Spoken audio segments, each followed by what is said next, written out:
диқаншылығымызды ақырында бастап жатырмық. Суару деген осындай болады.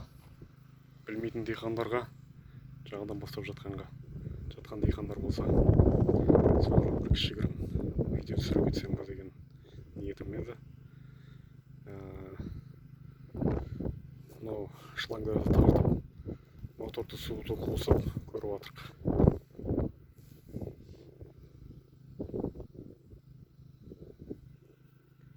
Бұның үстінен көлеңке жабамыз әлі.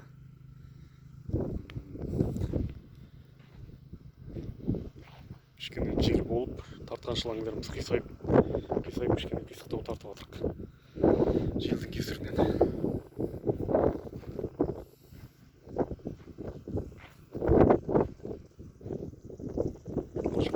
Капельный орошение болады, қамшылап суару болады.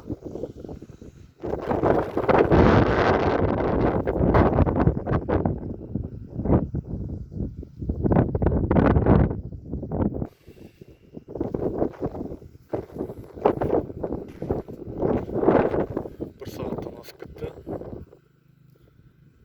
Суды қосқанымызға уже мынау екеуінің арасы қосылып жатыр.